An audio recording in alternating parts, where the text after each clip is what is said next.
오늘 말씀은 느헤미야서입니다. 느헤미야.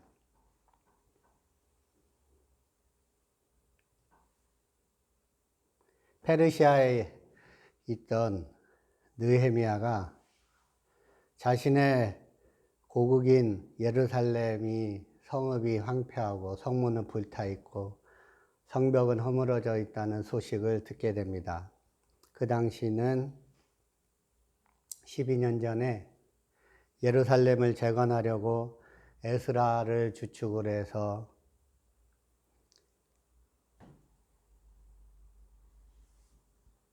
예루살렘에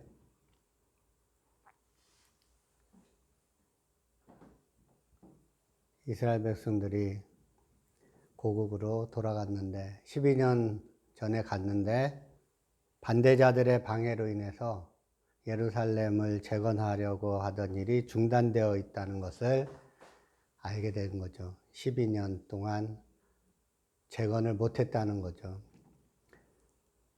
그 소식을 듣고 예루살렘 성읍이 회파됐다는 것은 예루살렘 성전도 회파되어 있다는 거죠. 예루살렘 성전이 회파되어 있고 성읍이 무너지고 성문도 불타버리고 그 예루살렘을 재건하려고 12년 전에 1차 귀환을 했는데 12년 동안 예루살렘을 재건하지 못하도록 대적자들이 방해를 놓고 그 방해를 받고 아무것도 못하고 있다는 소식을 들었다는 거죠. 그래서 그 소식을 듣고 예루살렘 성전이 회파되어 있는 것 이야기를 듣고 느헤미야는 수일 동안 슬퍼하며 금식을 했습니다. 느헤미야는 페르시아에 있었지만 이스라엘에 있지 못하고 이스라엘 예루살렘의 재건에 1차 포로 귀환 때 동참하지도 못하고 페르시아에 남아 있었지만 이 예루살렘의 상태를 듣고서는 수일 동안 슬퍼하며 금식한 사람이었습니다. 그러니까 몸은 페르시아에 있어도 문제가 생겼을 때 언제나 먼저 하나님 앞에 금식하며 기도했던 기도의 사람이라는 것을 알 수가 있습니다.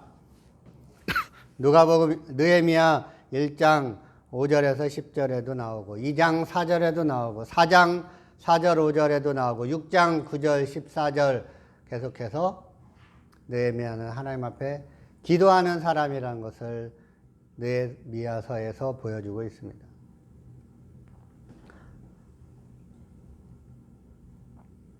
그 당시 페르시아를 통치하던 왕은 아닥사스다 왕이었습니다. 아닥사스다 왕이 20년째 다스리고 있었고 느헤미야가 예루살렘 성벽이 허물어졌다는 소식을 들은 것은 아닥사스다 왕 20년 기슬르월이었습니다. 그리고 오늘 말씀의 배경은 그로부터 4개월이 지난 니산월입니다. 그러니까 느헤미야는 수일 동안 슬퍼하며 금식하고서 4개월 동안 계속 기도하면서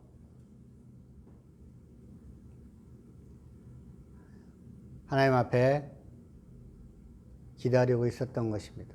느헤미야는 예루살렘 소식을 듣고 마음이 아팠지만 당장 서둘러 무엇인가 하려고 조급해하지 않았습니다. 4개월간 기도에 집중을 했습니다. 기도하는 사람은 서두르지 않습니다. 느헤미야는 자신의 자리를 지키며 기도하며 기회를 기다렸습니다. 그리고 문제에 대해서 주의 깊게 접근하여 철저한 계획을 세웠습니다. 느헤미야는 어떤 사람이었습니까? 그 당시 사회적으로 1장 마지막 절 11절에 보면 느헤미야는 그 당시 왕의 술관원이었다라고 말합니다. 느헤미야가 했던 술 맡은 관원이라는 직책은 왕이 독살당하지 않도록 먼저 술 맛을 보고 왕이 좋아하는 술을 골라서 왕에게 드리는 일을 했습니다. 그것은 신뢰받는 사람에게 주어지는 자리였습니다. 아무에게나 왕이 좋아하는 술을 맡길 수가 없어요. 독약을 섞을 수도 있기 때문에. 그래서 페르시아 왕 아닥사스다의 술 맡은 관원이었던 느헤미야는 그만큼 신뢰받고 능력 있는 사람이었습니다. 포로로 잡혀간 나라에서 중요한 지위에 올랐던 것은 느헤미야가 탁월한 실력을 지니고 신뢰받을 수 있는 그런 인품과 실력을 갖고 있었던 것으로 볼 수 있습니다. 창세기서에서도 요셉이 감옥에 갇혔을 때 꿈을 해몽해 주었던 두 사람 중에 살아남은 사람도 술관원이었어요. 술관원은 왕의 식탁과 왕궁 잔치에서 마시는 술을 검사하는 임무를 맡았습니다. 뿐만 아니라 왕과 사적인 대화를 하거나 왕에게 조언할 수도 있기 때문에 마치 대통령 수석비서관들처럼 왕에게 영향력을 행사할 수 있는 자리였습니다. 그러니까 느헤미야가 그 당시에 왕의 술 관원이 되었다는 것은 예루살렘이 재건되는데 느헤미야가 중요한 역할을 하게 될 것이라는 암시를 줍니다.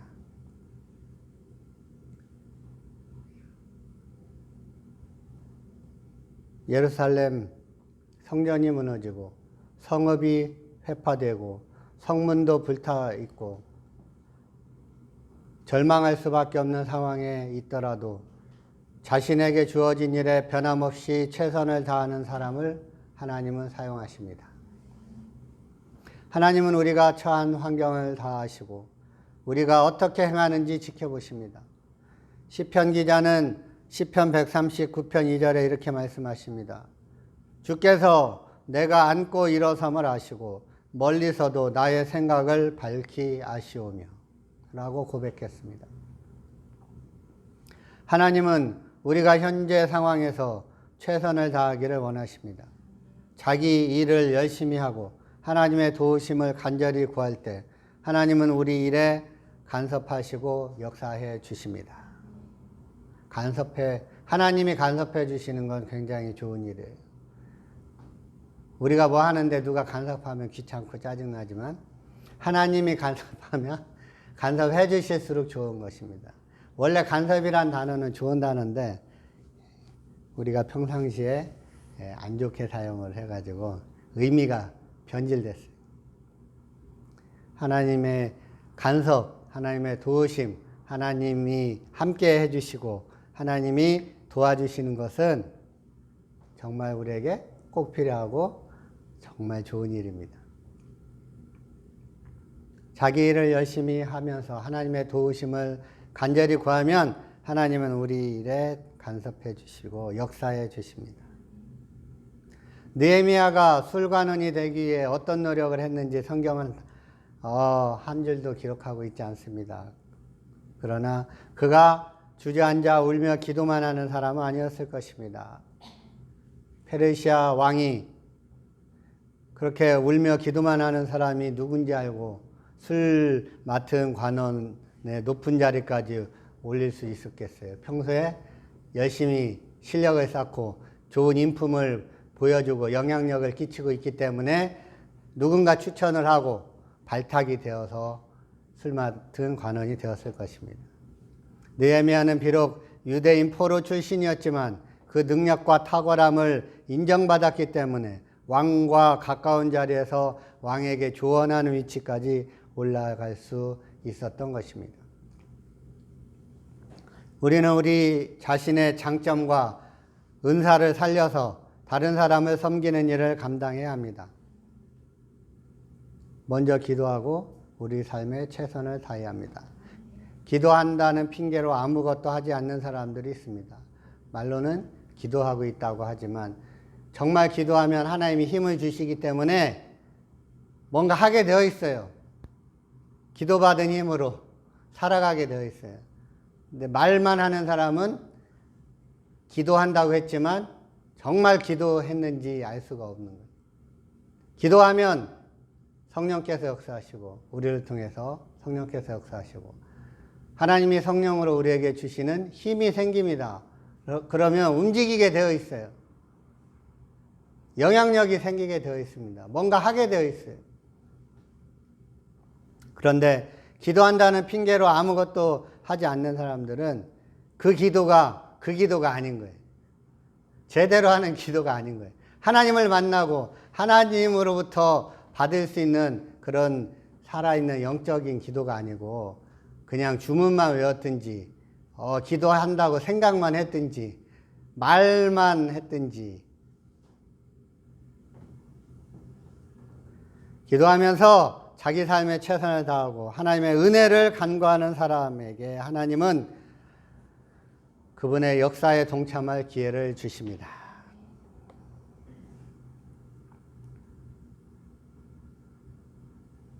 그래서 4개월이 지난 오늘 2장에 오늘 사건이 나타납니다. 느헤미야가 그동안은 왕에게 나아갈 때 얼굴에 수심이 없었어요. 근심이 없었어요. 그냥 수심이 있을 게 없잖아요. 포로 출신이었는데 최고의 자리, 포로로서 올라갈 수 있는 최고의 자리까지 올라갔잖아요. 그러니 뭐 수심이 있을 게 뭐가 있습니까? 그런데 왕이 느헤미야를 보니까 오늘 왕이 느헤미야를 딱 보니까 느헤미야 얼굴에 수심이 보여. 이게 오늘 사건의 시작입니다. 그래서 왕이 느헤미야에게 물어봅니다. 2절, 내가 병이 없는데 어찌하여 얼굴에 수심이 있느냐.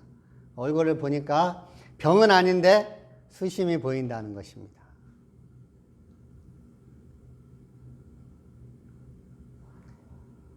이 수심이란 단어, 히브리어 라는 것은 슬픔, sadness, 슬픔을 의미합니다. 얼굴에 슬픔이 보인다. 느헤미야는 예루살렘에 대한 근심과 슬픔이 너무 커서 완전히 숨길 수가 없었던 것입니다. 숨기려고 숨겼는데 느헤미야가 일부러 수심을 왕에게 보이려고 한 게 아니에요. 왕 앞에서 수심을 보이면 난리가 납니다.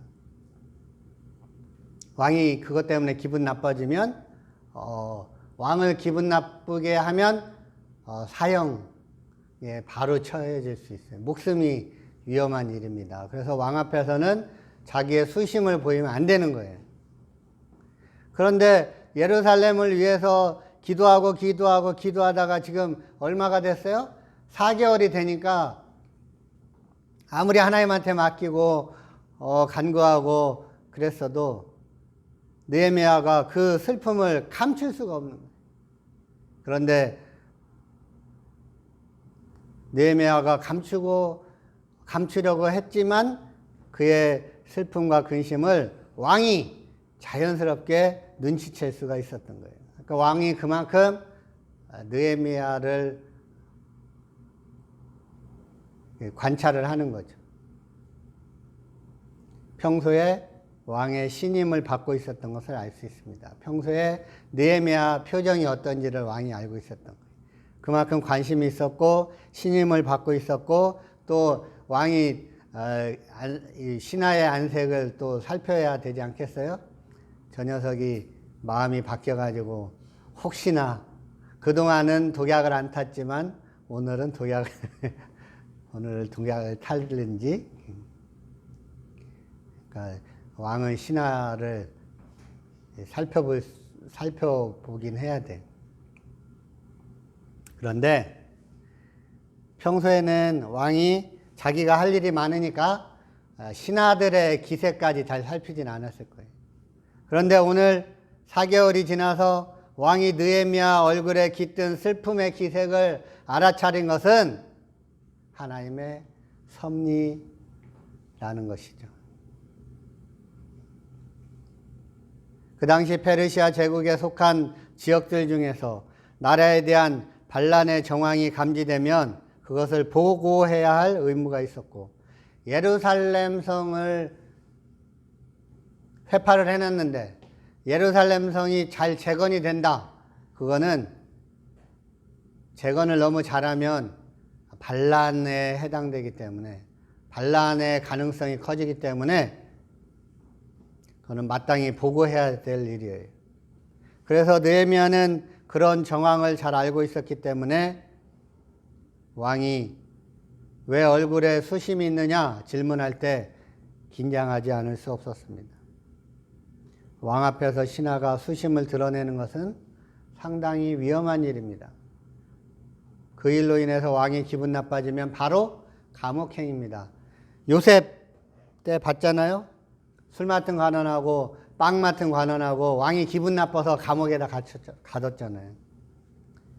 기분 나쁜 게 풀린 술 맡은 관원은 걔는 실수 같아 하고 왕이 풀려가지고 마음이 풀려서 다시 풀려났지만, 빵 맡은 관원은 왕이 그 자식 생긴 것도 빵같이 생겨가지고 생긴 것도 마음에 안 드는데 하는 짓도 마음에 안 들어 하고 안 풀어주고, 빵 맡은 관원은 사형 그래가지고 죽었잖아요. 그러니까 왕 기분에 따라서 왕이 기분 나쁘면 감옥에 가고 기분 나쁜 게 안 풀리면 사형당하는 거예요. 왕이 다스리는 나라는 그런데 그 왕이 또 폭군이다. 그러면은 그런 왕의 권력은 가까이 하면 큰일 나는 거예요. 그렇다 멀어지면 또 생기는 게 없어.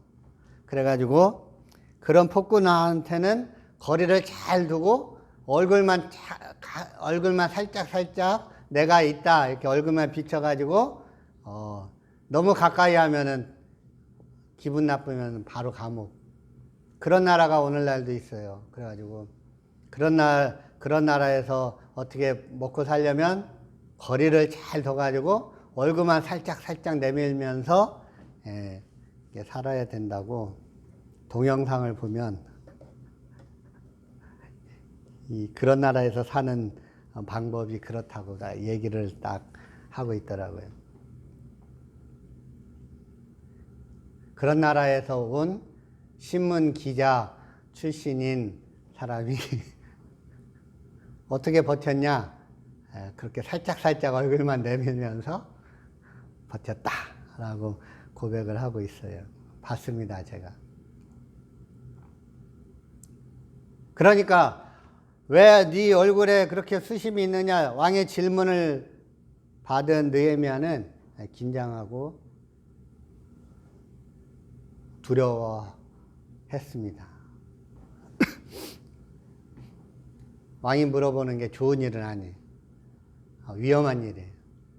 근데 하나님의 섭리가 있습니다. 왕이 왜 물어봤을까요? 궁금해서. 내가 왕이었으면 야, 너 왕 앞에 오는데 그런 수심이 가득한 슬픈 얼굴로 오라고 누가 그랬어? 여봐라, 저 녀석 감옥에 가둬라. 이래야 되잖아요. 근데 왜 물어봐요? 관심. 그리고 신임, 애정, 호의가 있는 거예요. 하나님이 섭리하신 거예요. 간섭해 주신 거예요. 너의 얼굴에 왜 수심이 있느냐? 내가 뭘 도와줄 게 있을까? 호의로 물어본 거예요. 그래도 알 수가 없죠. 그래서 잠시 두려웠습니다. 왕을 섬겨야 하는 신하로 근심스러운 모습을 보였기 때문에 왕의 노여움을 살 수도 있었고, 자신이 대답해서 오히려 예루살렘에 좋지 않은 영향을 미칠 수도 있기 때문에 염려했습니다. 그렇지만 왕의 질문을 받았기 때문에 대답을 해야 됐어요. 그래서 예루살렘이 회파된 소식으로 인해서 자신이 근심하고 있음을 말해야 했습니다. 예루살렘에 좋지 않은 영향이 끼칠까 염려되기 때문에. 더 두려웠습니다. 자신도 피해를 볼 수가 있고 이스라엘 유대 잡혀온 포로 출신 유대인들도 피해를 볼 수가 있고 재건하러 간 유대 귀환한 포로들도 좋지 않은 영향을 받을 수 있고 그럼에도 느헤미야는 용기를 내서 예루살렘의 상황을 설명합니다. 이렇게 대답을 합니다. 3절. 대답은 이렇게 하는 거예요. 3절.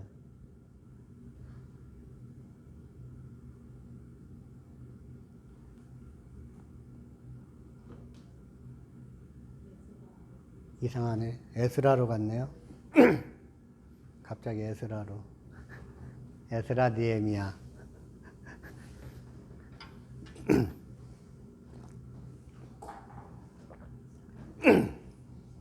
그럼 제가 하겠습니다. 3절. 2장 3절. 왕께 대답하되 왕은 만세수를 하옵소서.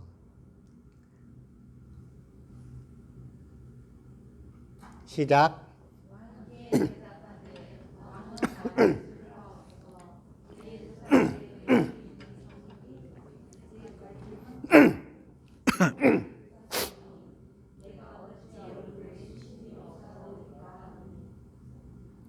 왕은 만세수를 하옵소서. 이게 말하기 전에 원래 왕은 만세수를 하옵소서 하고 이제 말합니다. 이렇게 말을 합니다. 내 조상들의 묘실이 있는 성읍이 이제까지 황폐하고 성문이 불탔사오니 내가 어찌 얼굴에 수심이 없사오리까 하니. 그러니까 느헤미야는 예루살렘을 내 고국, 내 조국, 내 고향 땅 이렇게 표현하지 않았습니다.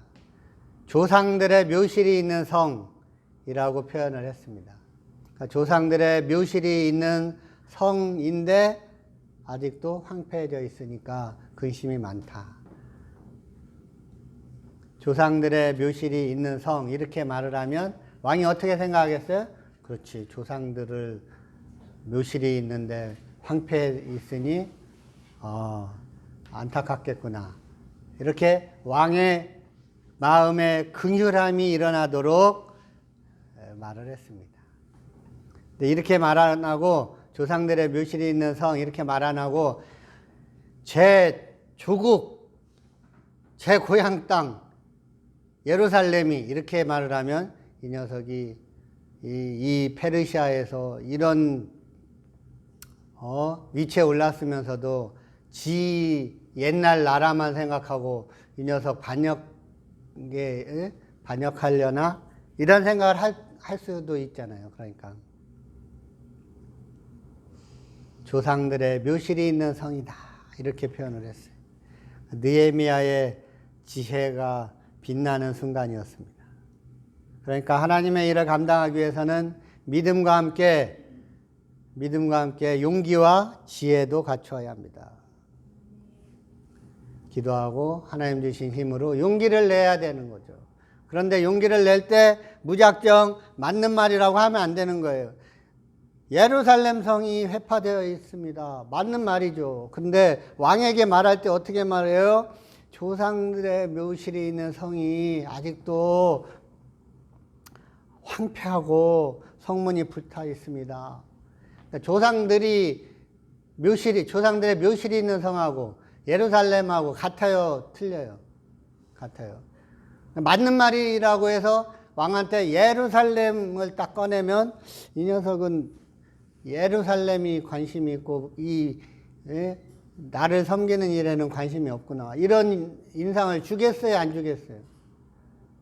그러니까 맞는 말이라고 예루살렘 이렇게 얘기하면 안 되는 거죠. 내 조국이라고 말하면 안 되는 거죠. 맞는 말이지만 뭐라고 말해야 돼요? 조상들의 묘실이 있는 성 이렇게 말해야 되는 거예요. 맞는 말이라고 다 하면 안 되는 거예요. 적절하게 말을 하고 왕의 마음에 긍휼함이 일어나도록, 왕이 공감할 수 있도록, 왕이 이렇게 말하면 왕이 긍휼히 여길 수 있도록, 불쌍히 여길 수 있도록, 왕이 평소에 관심 있는 단어로 그렇게 왕의 마음에 긍휼함이 일어나도록 유도하는 지혜를 발휘할 수 있어야 합니다. 믿음과 함께 용기와 지혜를 갖추어야 합니다. 기도하고 힘받고 기다리고 하나님의 섭리가 있을 때 기회를 잡아야 되는 거예요. 에이, 다음에 하지. 용기를 내야 되는데 다음에 하지. 미루면 다음은 없습니다. 이때 안 하면 안 되는 거예요. 위험을 무릅써야 될 때가 있는 거예요. 용기를 내야 될 때가 있는 거예요. 근데 용기를 내는데 자기 맘대로 하면 안 되는 거예요. 용기 내서 예루살렘을 예루살렘이라고 하지. 이렇게 말하면 안 되는 거예요. 듣는 사람이 불안해하지 않게, 듣는 사람이 불쌍히 여길 수 있는 마음이 생기도록 지혜롭게 말을 해야 되는 거예요. 기도하면 지혜를 주십니다.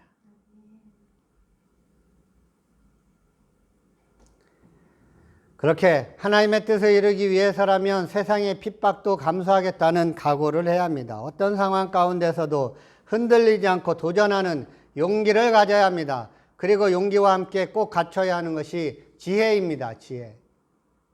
지식이 아닙니다. 안다고 되는 것이 아니고 아는 것을 적절하게 알맞게 사용할 수 있는 지혜가 있어야 합니다. 어떤 어려움이 닥칠지 예측하고 대비책을 세우는 것이 일을 진행시켜 나가는 데 필요한 지혜입니다. 진리에 대해 예수님께서 비둘기같이 순결하라 말씀해 주셨습니다. 세상과 타협하지 않으면서도 그 어려움을 피할 수 있어야 된다는 거죠.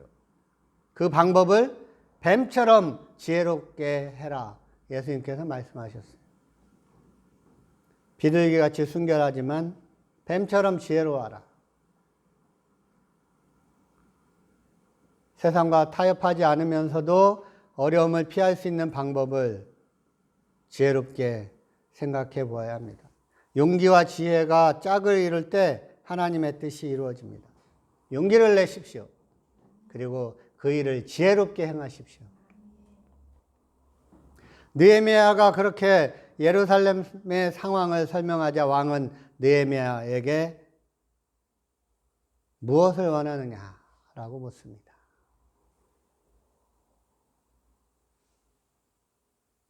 4절 왕이 내게 이르시되 그러면 내가 무엇을 원하느냐 하시기로 내가 곧 하늘의 하나님께 묵도하고 2장 4절 묵도하고 하나님께 먼저 하늘의 하나님께 먼저 묵도하고 대답을 합니다.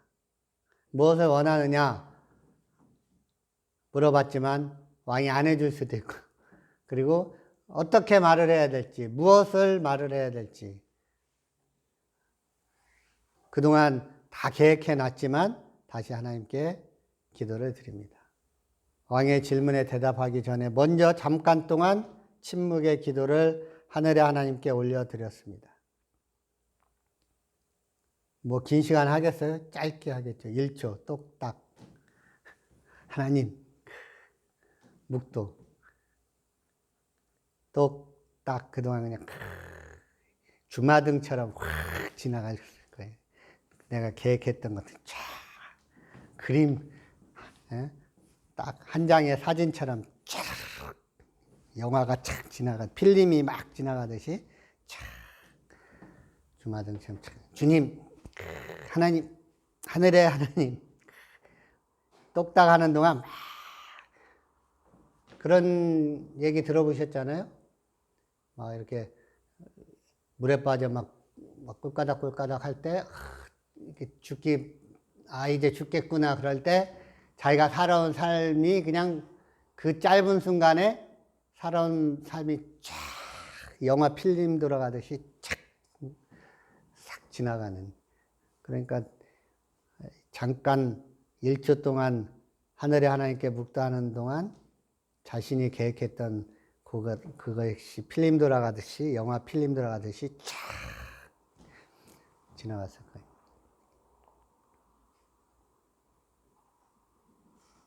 그 잠깐의 기도에 느헤미야는 그동안 생각하고 계획했던 내용을 왕에게 잘 설명할 수 있도록 정리했을 것입니다. 그 기도의 힘으로 자칫하면 반역 행위가 될 수 있는 민감한 사항을 담대하게 이야기할 수 있게 됐습니다. 느헤미야가 왕의 허락을 받아 예루살렘에 가게 됩니다. 그것은 하나님이 그의 기도에 응답하셨기 때문입니다. 느헤미야서에 자주 등장하는 하늘의 하나님, 하늘은 샤마임, 눈에 보이는 저 창공을 넘어서 사람이 볼 수 없는 어떤 공간, 하나님이 계신 곳을 지칭하는 단어입니다. 하늘, 샤마임. 신약에서는 이 하늘을 셋째 하늘이라고 표현합니다.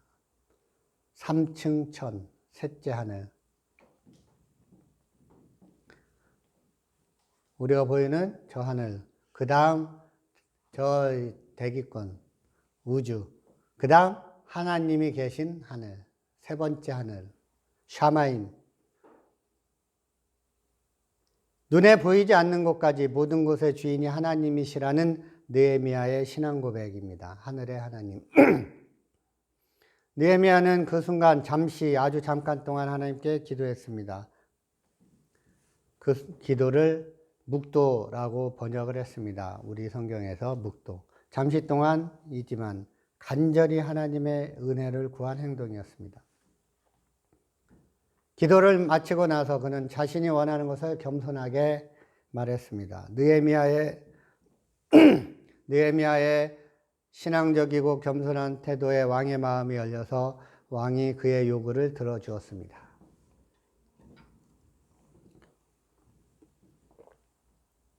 왕이 물어볼 때 즉각적으로 대답하지 않으면 괘씸해할 수도 있는데 하나님이 섭리하시고 역사해 주시니까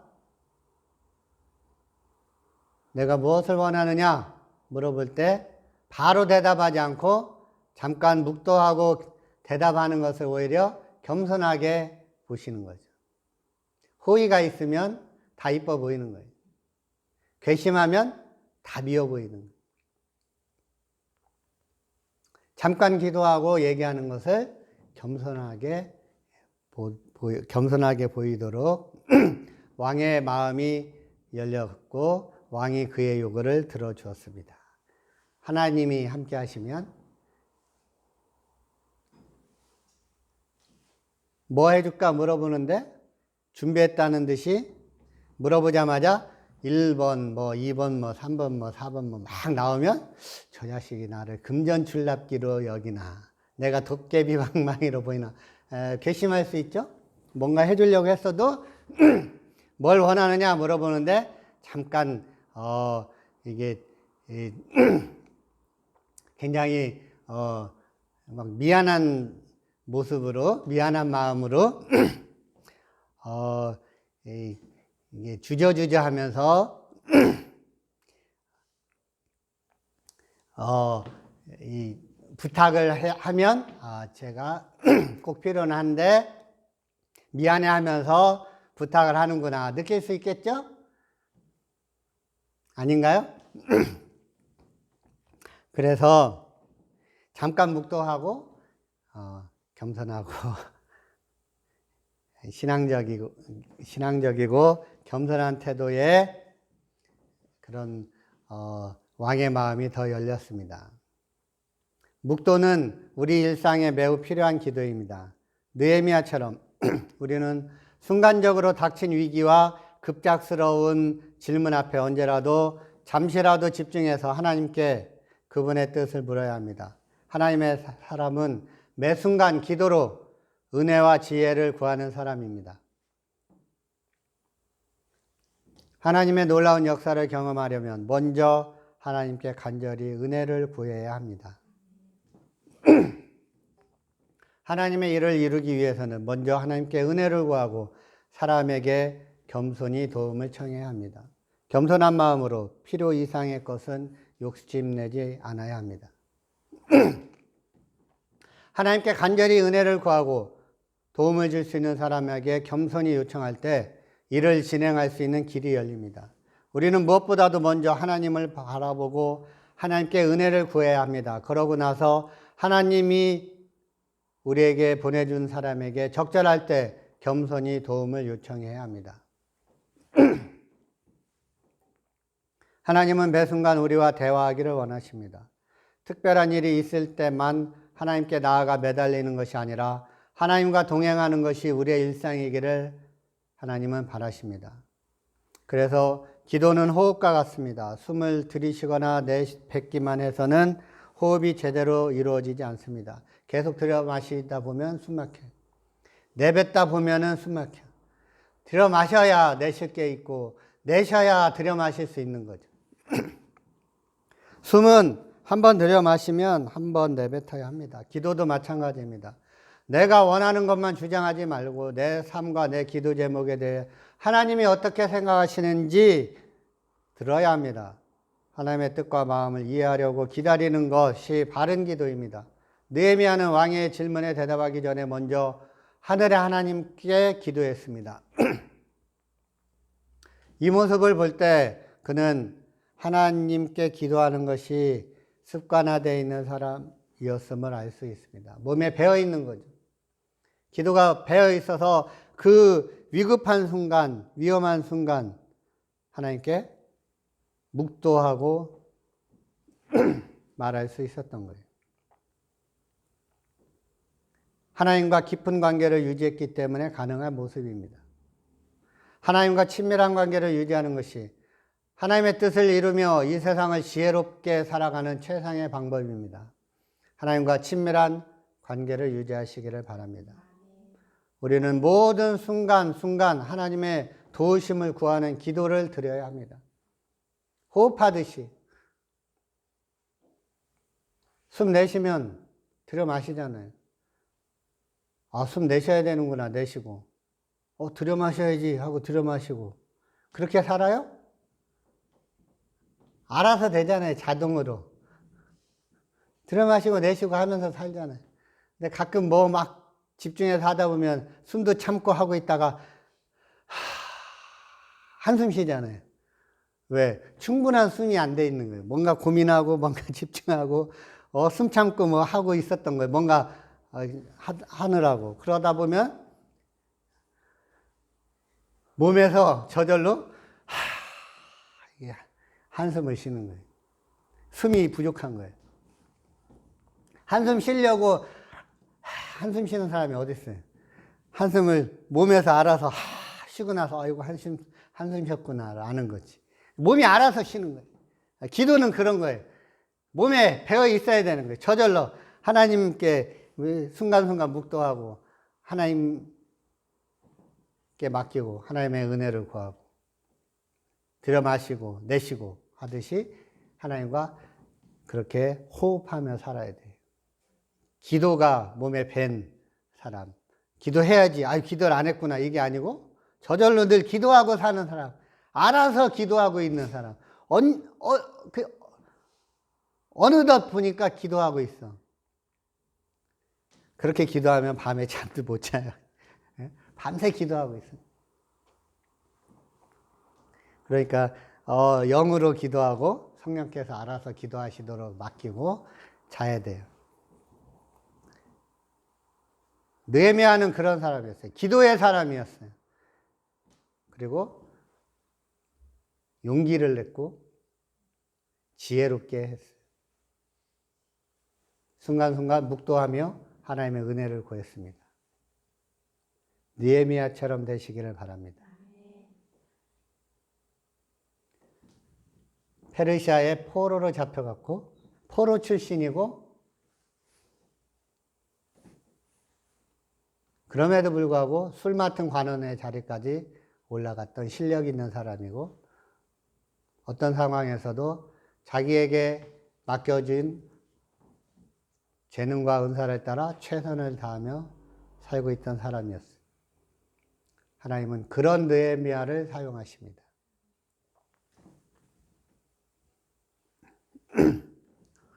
아닥사스다 왕이 느헤미야에게 무엇이 필요한지 물었을 때 느헤미야는 매우 세부적인 사항까지 요청을 합니다. 국경을 넘을 때 필요한 조서와 건축에 필요한 제목을 요청을 합니다. 아이고.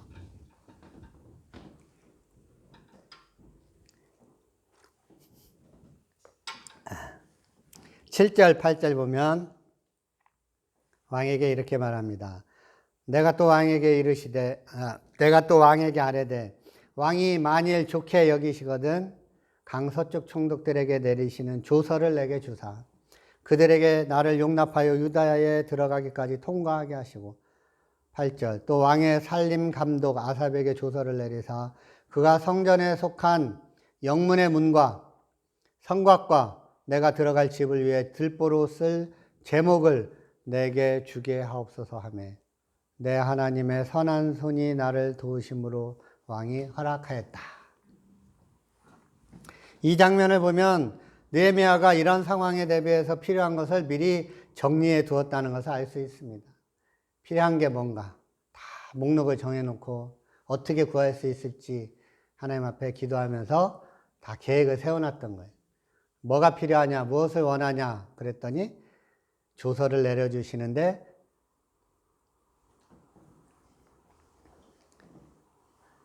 강서쪽 총독들에게 내리는 조서하고 왕의 살림 감독 아삽에게 내리는 조서를 주시고 그 조서에는 이렇게 써주십시오 라고 요청을 합니다. 하나님이 이를 이루시기 위해 은혜를 부어주실 때 우리도 그렇게 실제적인 노력을 기울여야 된다는 것이죠. 하나님의 일을 하기 위해서는 세밀한 계획과 효과적인 전략을 세워야 합니다. 하나님께 은혜를 구하고 사람 앞에 겸손하되 일을 진행할 때는 치밀하고 체계적으로 해야 합니다. 하나님의 은혜를 부어주시는 것과 사람이 세밀하게 준비하는 것은 서로 상충되는 것이 아닙니다.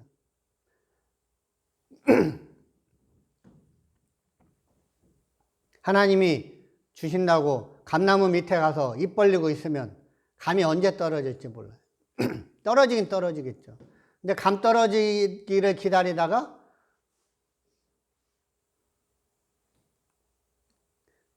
배고파서 굶어 죽겠죠.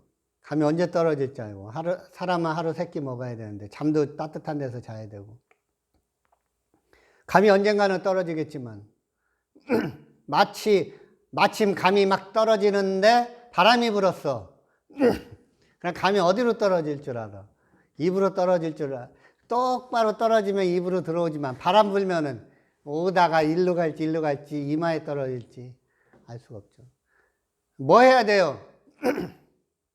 딱 봐서 감이 잘 익었다 그러면 사다리 놓고 가서 따야 되는 거예요.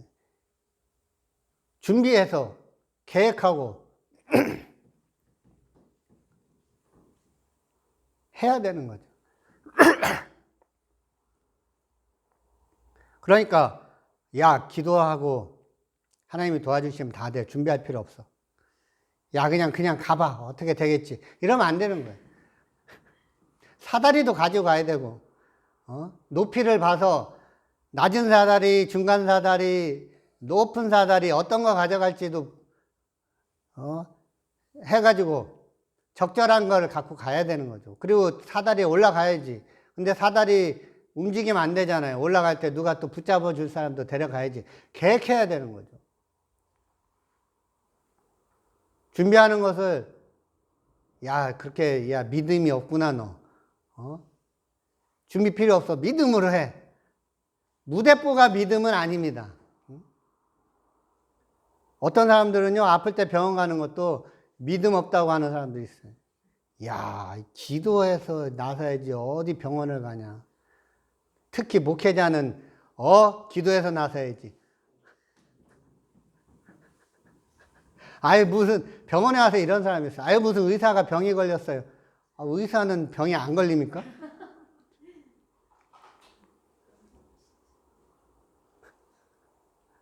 감기가 걸려도 감기 안 걸린 척하고 있어야 돼. 그래야 감기 환자들이 와서 감기 의사가 감기 걸려 있으면 아유 저 의사는 자기도 못 고치나 보다. 그렇게 생각하나 봐요. 그러니까 막 이 그리스도인이 공부 열심히 하면 야 믿음이 없어, 야 기도하고 기도하면 성적 잘 나와, 이렇게 말하는 사람은 무대뽀예요. 무대뽀. 기도하고 공부 열심히 해야 되는 거잖아요. 공부한 만큼 하나님이 심은 대로 거두게 하시는데, 야 아플 때 병원 가는 것을 믿음 없다고 하는 사람들이 있어요.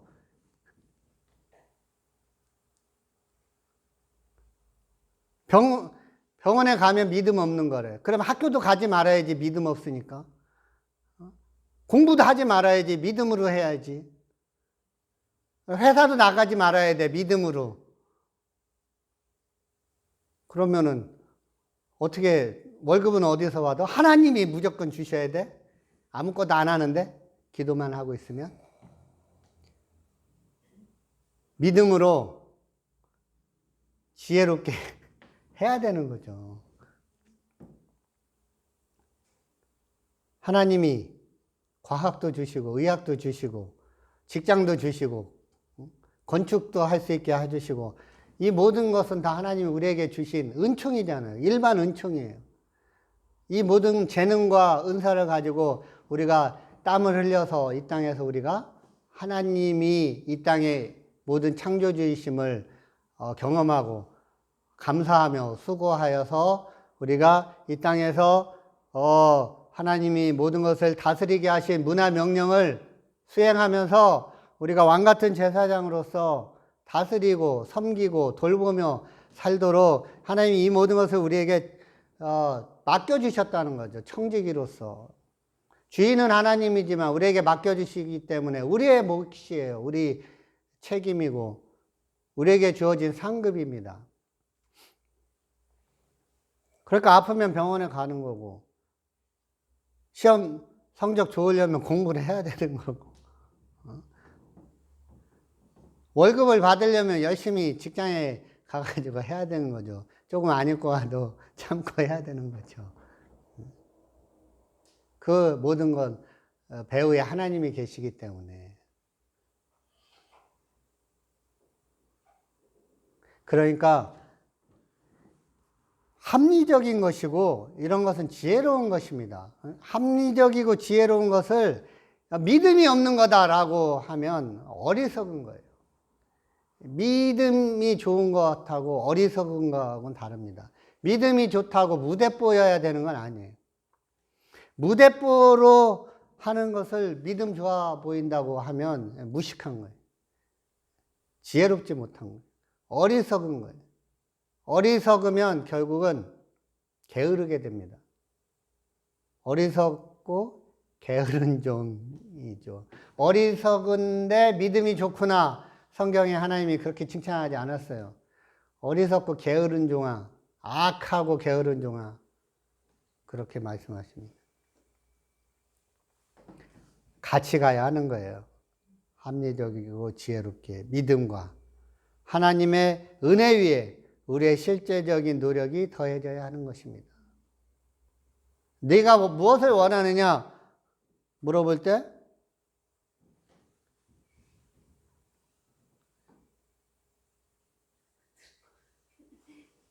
뭐 원하기는요, 그냥 믿음으로 하면 되죠. 왕한테 그렇게 얘기해. 그러면은 되는 게 뭐가 있어요? 내가 원하는 게 무엇을 원하느냐? 조서를 2장 써주십시오. 강 저쪽 총독에게는 제가 잘 통과할 수 있도록 통과증 조서를 주시고 가가지고 건축할 수 있게 제목을 좋은 제목 가지고 갈 수 있도록 산림 감독에게 조서 하나 써주십시오. 그러니까 통과증 하나랑 건축할 수 있도록 제목 가져갈 수 있는 조서랑 2개 조서를 주십시오. 다 그렇게 얘기를 해야 되는 거예요. 그런 거 준비해가지고 그런 거 얘기했다고, 야 느헤미야 믿음이 없어, 믿음이. 그냥 가면 되지 뭐. 이렇게 하면 안 되는 거죠.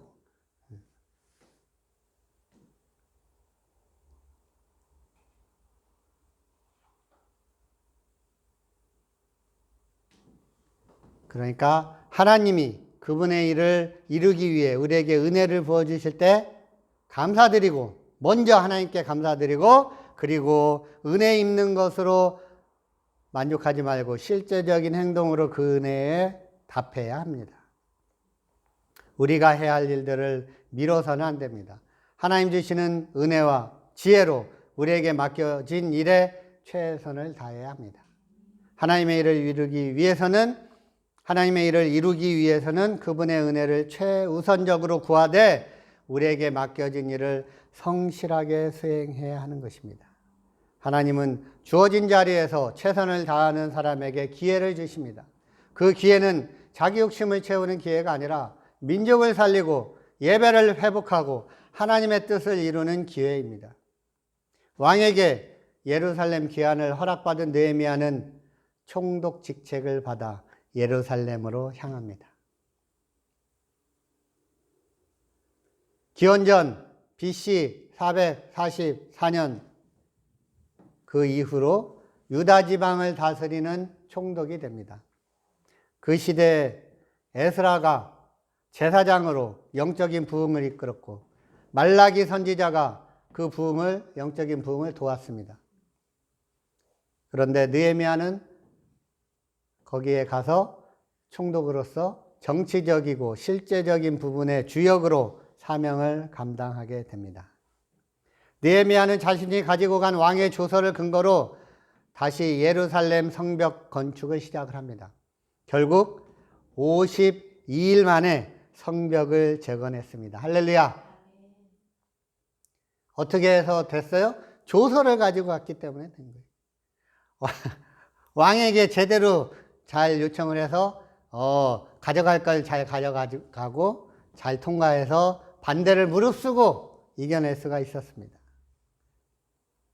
52일 만에 성벽을 재건하고 아울러서 여러 가지 사회제도와 종교제도도 잘 정비를 합니다. 느헤미야 7장 11장. 느헤미야가 먼저 성벽을 쌓은 이유가 있습니다. 고대 세계에서 성읍은 그곳에 사는 사람들의 생존을 보장해주는 중요한 보호벽 역할을 했을 뿐만 아니라 그 나라에 정치적인 자주권이 있음을 보여주는 것이기도 했습니다. 따라서 느헤미야는 회파된 예루살렘 성벽을 먼저 다시 쌓아서 이스라엘이 포로 생활에서 완전히 해방되어 자주적인 나라가 되었음을 보여주고 정치적인 중심지 예루살렘을 외부의 적들로부터 보호하려고 했던 것입니다. 자치권을 갖고 있는 나라임을 선포하기 위해서 예루살렘 성벽이 먼저 필요했던 것입니다. 그리고 귀환한 백성들이 함께 성벽 재건 작업에 참여하도록 해서 민족의 동질성과 자주성을 회복시키고 하나님의 백성 이스라엘의 거룩성을 회복하고 유지하려는 목적을 갖고 있었습니다. 기도의 사람이었기 때문에.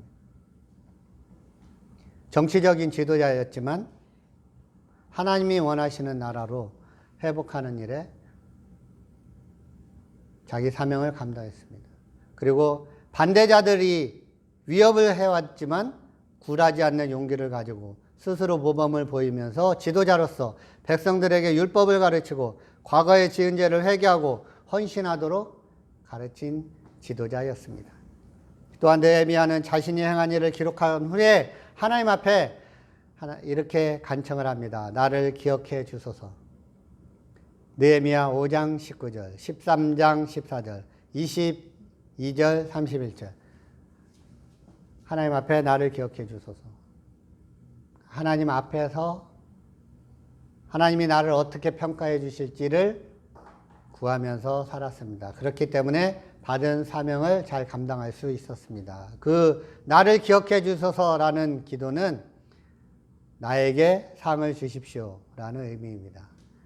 이 세상에서 보상을 바라지 않고 궁극적으로 하나님께서 주실 것을 바란 영적인 믿음의 사람인 것을 알 수가 있습니다. 나는 무익한 종이다. 해야 할 일을 했을 뿐입니다. 라고 하나님 앞에 하나님이 주실 상을 구한 것입니다. 하나님의 은혜를 구했습니다. 이 땅에서 자기가 총독으로 와서 잘했기 때문에 거기에 대한 보상을 받으려고 자기 권력을 자기를 위해서 사용하지 않았다는 것입니다. 하나님께 보상을 받기를 원했기 때문에 이 땅에서는 사명을 감당하고 보상은 하나님께 받도록 하나님께 구했다는 것입니다. 보상은 하나님께 받는 것입니다. 이 땅에서의 삶은 잠깐입니다. 하늘에서의 삶은 영원합니다. 영원한 나라에서 하나님이 주시는 상급을 바라보고 살게 되시기를 바랍니다. 그렇게 느헤미야는 포로 출신으로 아닥사스다 왕의 술관원이 되었고 자신이 있는 자리에서 예루살렘을 회복할 수 있는 길을 구했습니다. 느헤미야처럼 주어진 상황에서 맡겨진 일에 최선을 다하며 매 순간 기도하는 사람이 되어 하나님의 역사에 동참하시기를 바랍니다. 우리가 하나님의 일을 감당하기 위해 간절히 기도하면 하나님은 은혜를 내려주십니다. 또한 우리가 하나님의 은혜를 받고 최선을 다할 때 하나님의 놀라운 역사가 펼쳐질 것입니다. 매 순간 간절히 기도하여 은혜를 힘입어 최선을 다해 하나님 나라의 일을 충성스럽게 감당하게 되시기를 축복합니다.